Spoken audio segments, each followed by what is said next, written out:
Bonjour à tous et bienvenue, c'est Patrice de la Team Pro de l'école Livestream Trader. Alors aujourd'hui dans cette série de vidéos sur Kantower, on va aborder le sujet de comment changer d'échéance de contrat.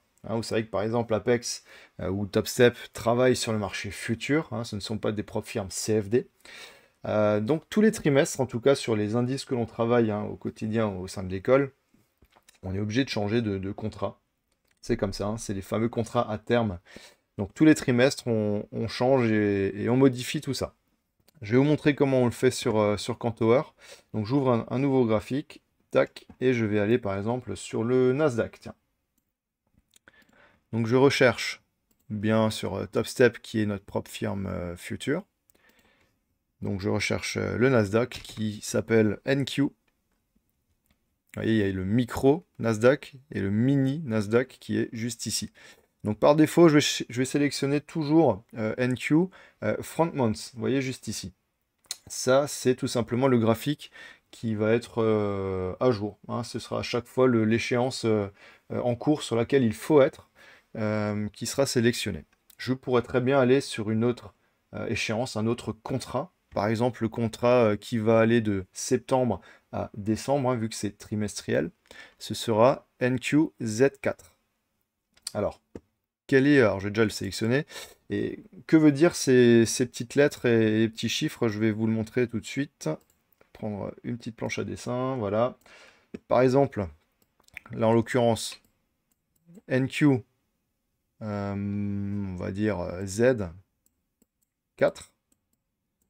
Le NQ, c'est tout simplement pour Nasdaq, donc c'est le mini Nasdaq, qui se trade à 20 $ du point. Z, c'est l'échéance de décembre. Et 4, c'est pour l'année 2024. Pour l'exemple, je vais vous montrer une chose.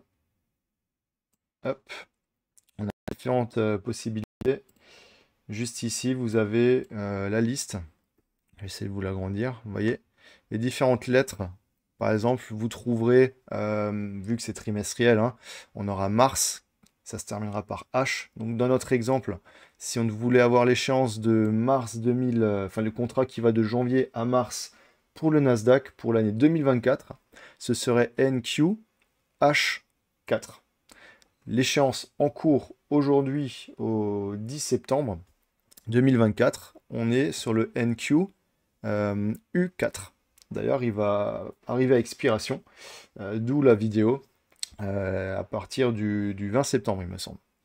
Donc voilà, vous pouvez vous faire un petit résumé, vous pouvez trouver ça sur le net aussi. C'est voilà, les différentes lettres correspondent aux différents mois. Il y a certains contrats, comme souvent sur les matières premières, c'est des contrats qui expirent de façon mensuelle, en fonction d'eux. C'est pour ça que vous retrouverez par exemple janvier pour le F, février pour le G. Mais nous, en tout cas, sur nos indices US, c'est trimestriel. Et du coup, c'est mars, juin, septembre et décembre. Voilà, pour la petite explication. Revenons à notre graphique. Donc, j'arrive tout doucement à échéance de mon contrat à terme. Je clique ici sur mon graphe, donc un clic droit. Je vais sur Rollover. Et vous voyez ici, je peux sélectionner tout simplement le contrat que je veux. Donc par exemple, théoriquement, à partir du 20 septembre jusqu'à fin décembre, je dois sélectionner le NQ Z4. Donc Buy Last Price, oui. Donc Rollover. On voit que le graphique est semblable, c'est relativement le même, mais par contre, il n'y a pas encore eu ce fameux rollover, il n'y a pas encore eu ce changement d'échéance, donc il n'y aura peut-être pas forcément le plus gros du flux du marché qui sera visible sur ce contrat-là. Si vous voulez être tranquille sur Kantower en tout cas, vous allez sur rollover et vous sélectionnez juste simplement NQ. Vous faites rollover et vous voyez en fond ici, il y est noté front months. Donc encore une fois, NQ U4, donc on est encore sur l'échéance de septembre. Enfin, du contrat qui va jusqu'à septembre. Donc voilà, si vous voulez être tranquille, restez sur Front Month, c'est très bien comme ça. On peut parfois avoir une petite différence entre notre plateforme d'analyse, on va dire, et notre plateforme de prise de décision.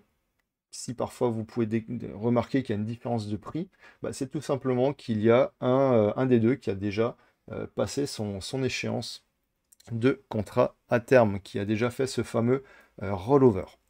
Voilà, merci beaucoup pour avoir suivi cette vidéo, hein. N'hésitez pas à revenir la voir quand vous savez que voilà, le rollover est proche, pour avoir de nouveau cette fameuse procédure. Et puis bah, voilà, n'hésitez pas à passer par nos liens en description, ça nous donne beaucoup de force. À très vite, merci, ciao, bye bye.